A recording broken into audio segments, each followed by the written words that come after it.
It's December 30th, 2024. Welcome. We're in podcast 469, and I'm with Mr. John J. Jeckovich, and we're reading his book, Their Mother's Sons. How are you doing today, Mr. We're doing very good, very good. Thank you. You're looking chipper. Yeah. How are you feeling? I'm feeling chipper, yeah. You're feeling good? You have a nice day? Yes. Had Amber over. Yeah, she's a fine young lady. Yeah, nice chatter, yeah. Fine young lady. Yeah, it restores your faith in young people. She lives a long ways from here. She's got to drive all the way down A1A, which is a lot of traffic because of these holidays. And she stays for 4 or 5 hours. And then she goes to a different church every night. What a fine young lady. She restores my faith in young people, that's for sure. And she's not actually a granddaughter. She's a great-granddaughter. She's way down on the line. Nice girl. She always does really nice things with Mr. Jeckovich. So we're on the chapter 22, Mr. Jeckovich. And that chapter is titled Wedding in the Poconos. We're on page 715. Your book is about 900 pages? 849. Thank you for the correction. 849. And we're on chapter 22, Wedding in the Poconos. And before I'm able to read in my laptop this chapter, what is your dog tag number? 42965. Thank you. That's the passcode to open it up. Mr. Jeckovich was a combat veteran from Company H, the 2nd Battalion of the 291st Regiment of the 75th Infantry Division of the U.S. Army during World War II. Mr. Jeckovich lives by the motto, yesterday is history, tomorrow is a mystery, and today is a gift. Yes, today is a gift. Young and old, today is a gift, because you never know when that last breath might take place. Mr. Jeckovich is knocking on the door of 100. He was born on October 17th, 1925, and we're right around the corner of 2025. And it's amazing how many things have changed and how simpler life was then. When you were growing up, Mr. Jeckovich, you're right in the middle of the Depression, right? Yeah, right. I never knew it. You thought you had a great life. Yeah. I thought I had a great life. Eating well. Yeah. You had a great life. How do you think youngsters today would take it? Who? How do you think youngsters of today would take a depression? Well, they probably get the same thing we did, yeah. Okay. Yeah, so Mr. Jeckovich, his life was much simpler then. For example, when you go buy a milk, you go into Publix and you pull it off the shelf and it's there. How did you get milk back? I got to use my Elgin bike with the horn button on the side, Black Knight. Yeah. Go down and he's got the dairy farm and get a gallon of milk. Uh-huh. Then they also deliver it with horse and buggy? Yeah, the Lang's Bakery did that, yeah. Horse and buggy. And then also your bread products were delivered in horse and buggy. What? Your breads and your donuts and things were delivered by the bakery, the bakery, horse and buggy.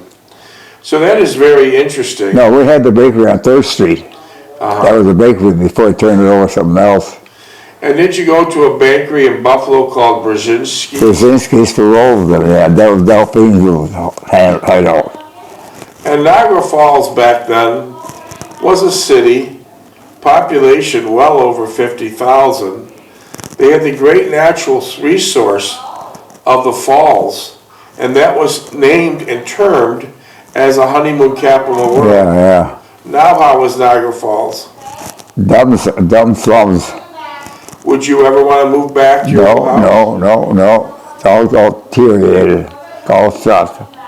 And that's because of the people that bought it from you, right? Yeah. And what happened when they bought it? What was the first thing they start doing? When you were moving out, they were moving in? Oh, there was a snowstorm. It was a snowstorm. It was ice and wind. I said, take it easy now. Let me get out because you're slipping. I'm slipping on the ice now. Hey, I got to get in.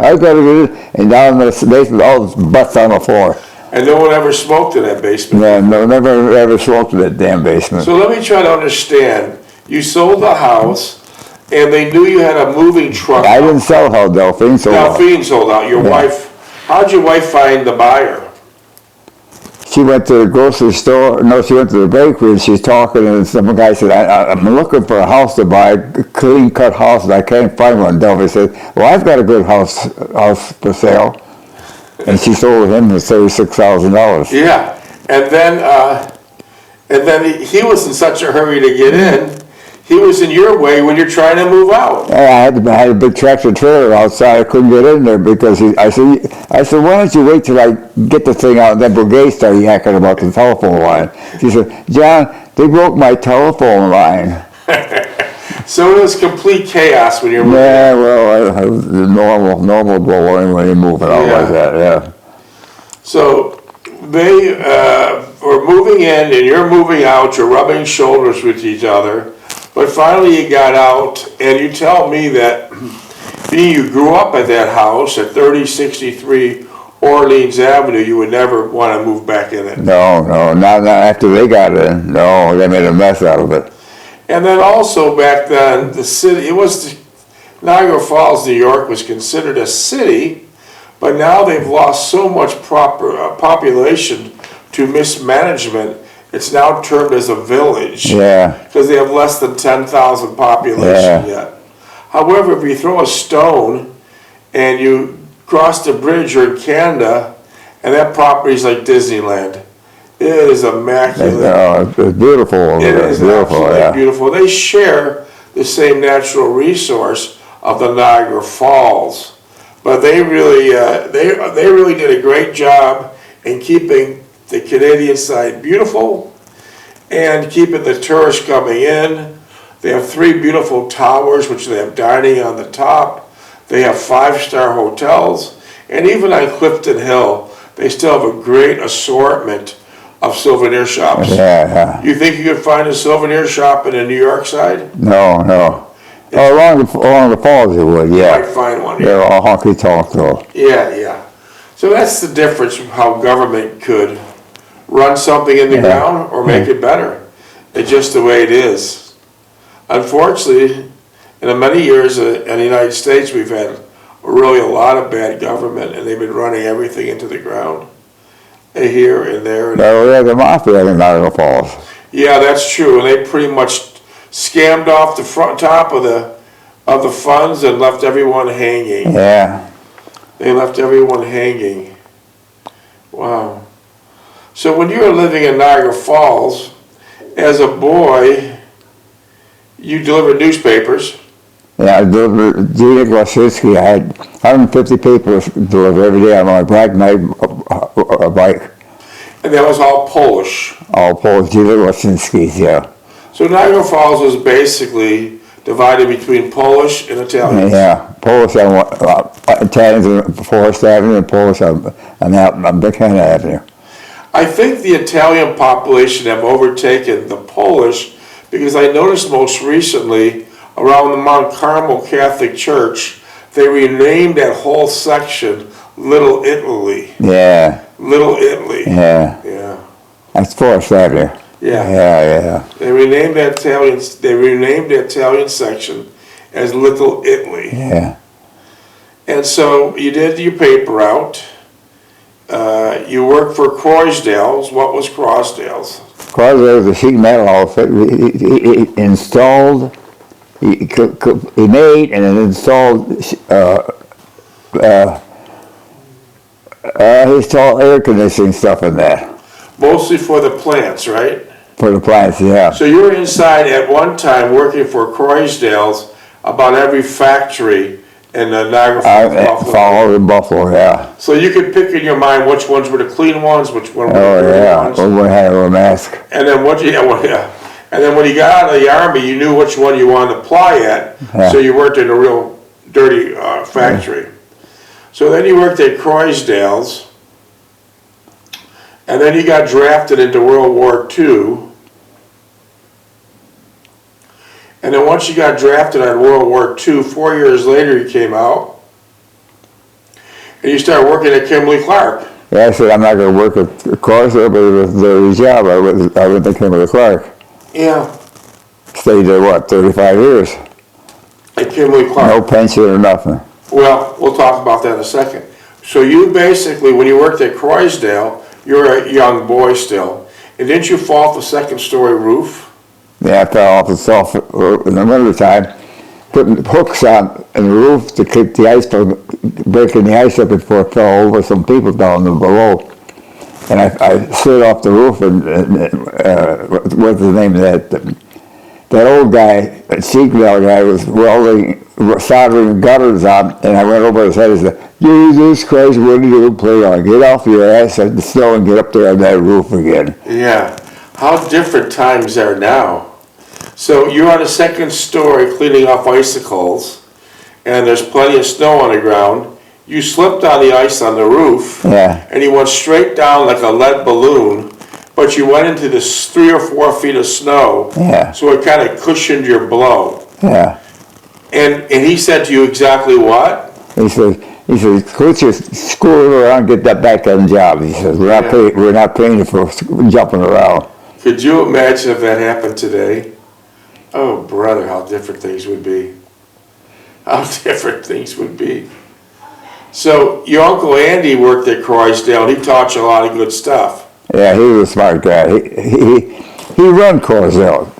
Croysdale, the fat guy, he got the customers, but my Uncle Andy did the work. I followed him around. That's why I learned from Uncle Andy. Did your father and Uncle Andy ever work together? No. They would have been a nice match because they're both good handyman. My father and Uncle Andy? Yeah, what they got? Well, we actually didn't get along with my mother's relatives, no. I wonder why. I don't know. We never did. We never could figure that out. Huh? But you got along with your mother's relatives. I got along with Uncle. Well, I didn't. When I got from the unemployment office, they gave me the job with Croysdale. He didn't talk to me for a whole week, and I worked with him. That's how bad it was. So what you're saying, your mother and your mother's husband didn't get along too well with your mother's relatives. Yeah, and Bernice and Sophie, yeah. Getting along with them, yeah. Yeah. Did you ever figure out why? That's the way it was. There's a lot of family fiction, Yeah, a lot more today, I guess. So anyways, now we're going to fast forward to what you mentioned a few minutes ago. Mr. Jeckovich worked at Kimberly-Clark for 35 years. How many days did you miss? None.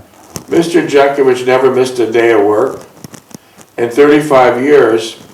And then Kimberly-Clark did some fancy yet legal maneuvers.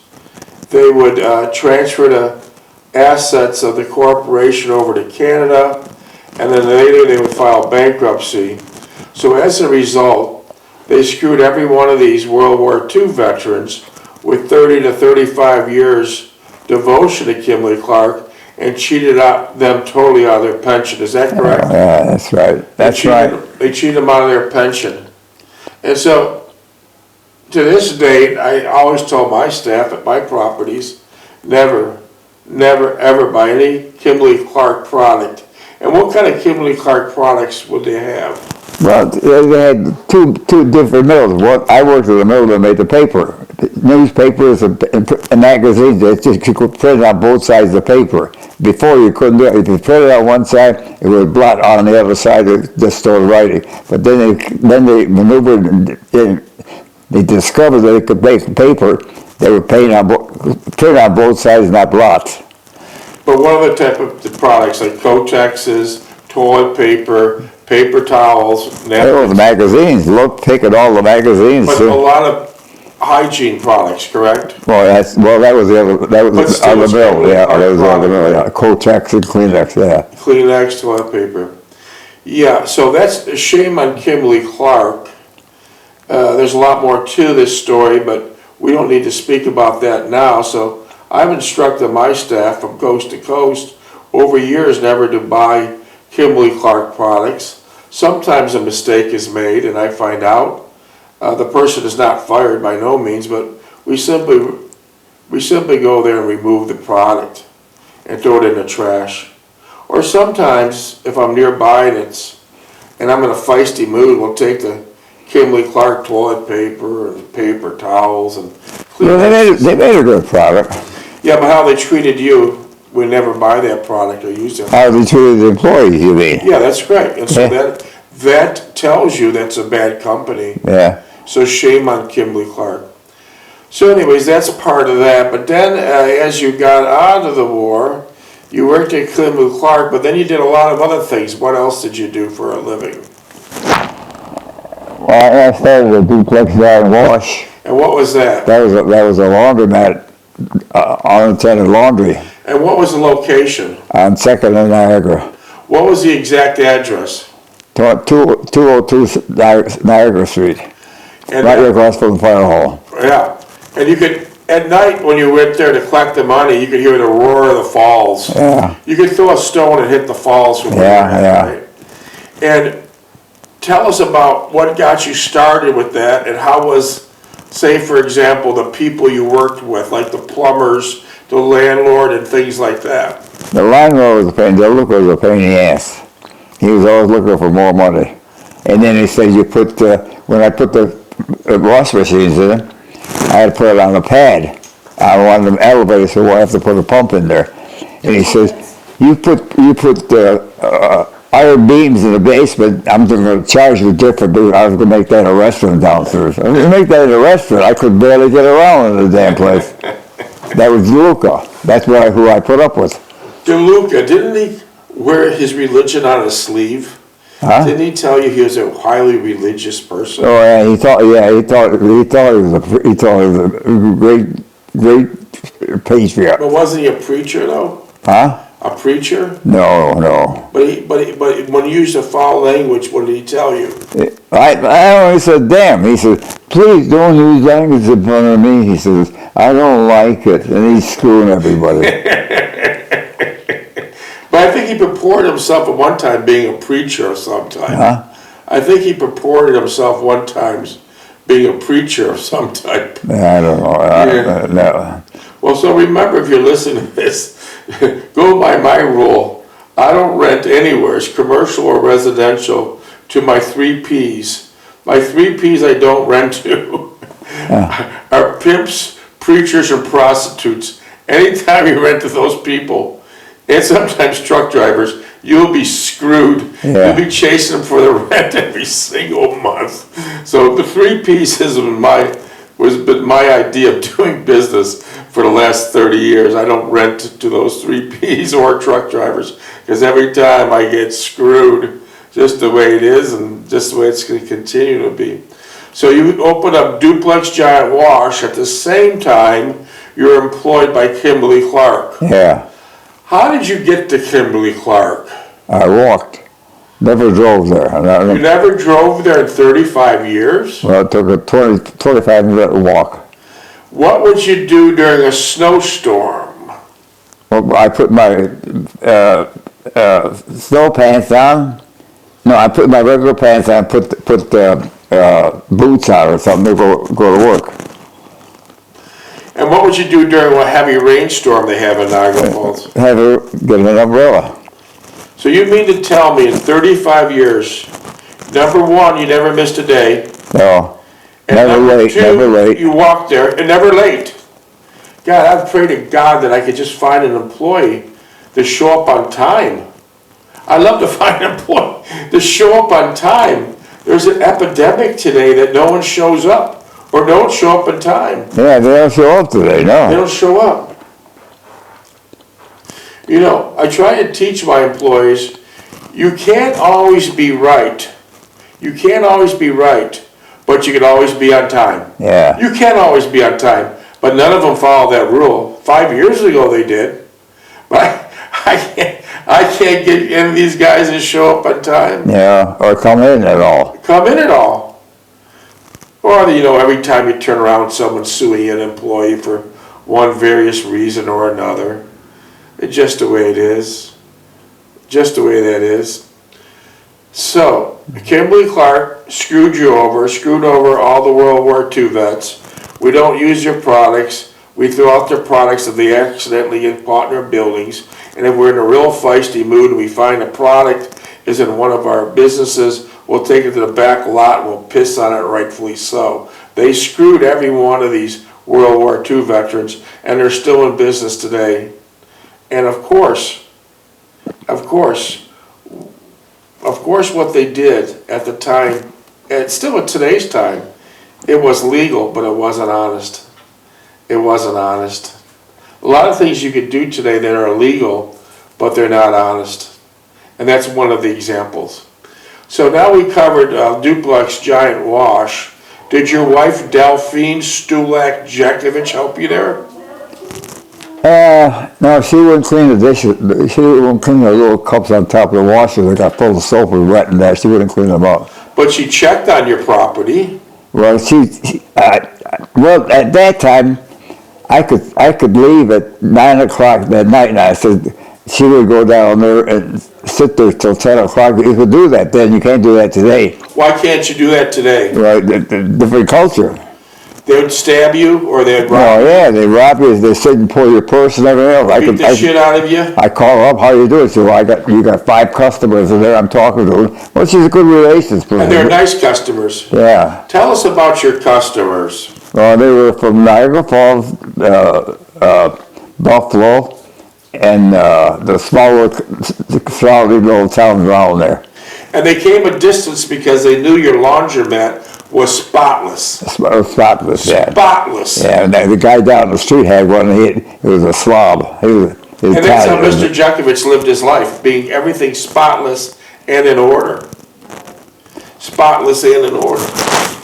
And so what else did you do while you worked at Kimberly-Clark? You had a laundromat. What else did you do for income? I did odd jobs. I helped, little Tom helped me put fans up. We put the electrical stuff in. We did a lot of work around people's houses and that. So let me try to understand. You not only had a laundromat, but you're able to do electrical work, Yeah, plumbing work, carpentry work. and fans. And that was all. I used to put a lot of And fans. what about wallpapering? I never wallpapered before I started doing wallpapering. I was pretty good at it. And I had customers call me up to do the wallpaper. How does wallpaper work? You have to put like a glue on the wall first, or do you put the glue on the paper? Now the paper is dry, and you get a roller like a paint roller, and roll the glue on the wall, and then you take wallpaper, put it on there, and then you got to do it before it dries up, and you match them up together, same pattern and everything else. So you have to kind of move kind of quick. Yeah, you got to have the seams together and everything. Is that a two-person job? Well, I got a hang of it pretty good. So you did it yourself? Yeah. And then I got people asking me to do it for them. Yeah. So you had everything. You were kind of like your father. Your father worked 3 different jobs. Yeah. But he was treated like a slave because he was an immigrant from Russia, and they worked like hell. It's not like these dirtbag illegal aliens coming out with their handouts. Back then, people like Mr. Jeckovich's father would never take a handout. If they didn't earn it, they didn't take it. But these scumballs today, millions of them that came in, they're basically pissing on America. Try it sometime. Go to the emergency room. Go to the emergency and you watch 30 illegal aliens in front line, and you the white guy's a taxpayer paying for these little pricks. You'll be in the way in the back line, but you're paying the bills, and your service will come later after the illegal bastards are served. But it wasn't like that then. These immigrants came in, were unbelievably hard workers, honest. They never took nothing from anybody.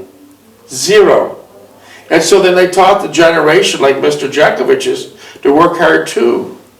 And he had several jobs. So it's the difference of night and day. Night and day.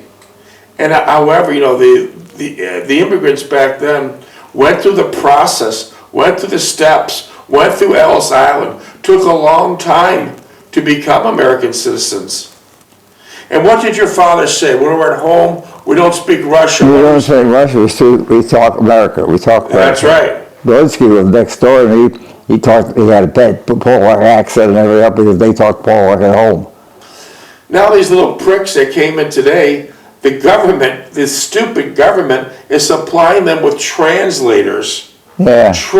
Learn the goddamn language, and we don't have to spend billions of dollars a year on translators. It's so stupid. And what do they do when they come in here? They don't do much. They get a Visa card, they get an iPhone 16, they get a very expensive hotel room, they get a beautiful restaurant service. Yeah. And then now they want to another level. They want to have their food flown in from their country so they can eat the same food. Yeah. And then at night, when it gets a little dark, these shady bastards are setting good people on fire, robbing them, breaking into your house, or also occupying your houses and trying to get them out. Well, I'd get them out, but a lot of people don't know. I didn't have any damage. I didn't pull one machine off the wall or nothing. I didn't have any. You had zero problems. No problems, no.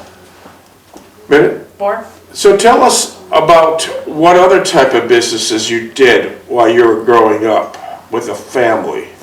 Well, mostly I helped my father. Did a lot of cement work with him. We did first showers, we did pavements, driveways.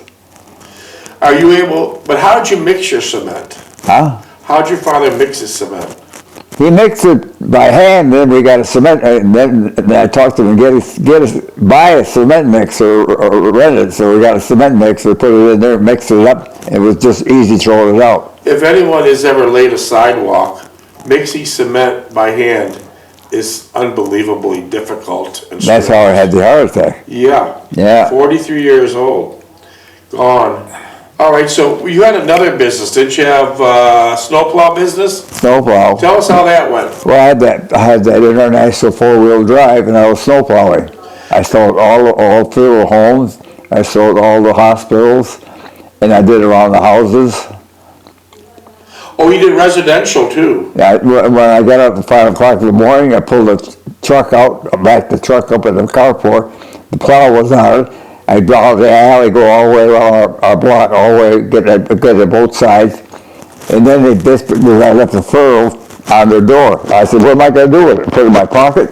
And the alley, by 1 o'clock, the alley was dry. So you were doing a public service, but if anyone ever watched how a snowplow operates, it leaves a little line on the left. Furrow, yeah. You can't, it's going to be there.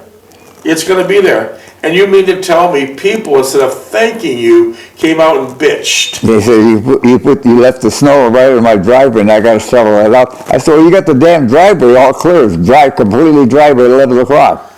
They didn't understand, did they? Yeah, no. They were ignorant of the fact that they were ignorant. Martha gave me $5. Okay, well, I think she meant well. Yeah. We never had any trouble with that lady. No. Her husband was... He was a pain in the ass. Martha was all right. Delphine and Martha got along pretty good, yeah. But how was the husband? He was a pain in the ass at work and he was a pain in the ass in the neighbor. 1 minute, 45 seconds. He was a neighbor? Well, he lived next door to me. Oh. No, that lot was empty. That lot sold for $2,400 and I was going to buy it. I said, I could buy it. But he bought the damn lot and he put that 3 feet away from my house. And all on the other side was 10 feet. Vacant. For the whole, they had a big lawn. So he invaded your privacy. Yeah. And did he do the same thing at work? He tried to get close to you in the locker and... Oh yeah, he was on the second floor, I was on the first floor. And one day I went in there and he's next door to me and he's taking his socks off. What was he shaking, sweat? Yeah. And he had the locker next to me. I said, what the hell? I didn't say nothing. But I was glad when I left that damn place. Yeah. Did he leave before you? No, he was there. He probably retired from that damn place. I see. And he was from Poland, right? Well, no, he was American, but he had a Polak accent because they talk Polak at home. Okay, so his family came from Poland, spoke Polish at the house. Yeah. Versus yours, it wasn't allowed. 2 seconds. Wow. Could you understand him? What? When Belinsky spoke, could you understand? He had a bad accent. But he had that attitude, I'm smarter than anybody. So he thought he was above with that Polak accent he had, yeah. What did a Polak accent sound like? Huh? What's a Polak? Broken English. Oh, okay. 10 seconds. Wow. That's funny. So that was a panic that lot was empty, and we should have bought that lot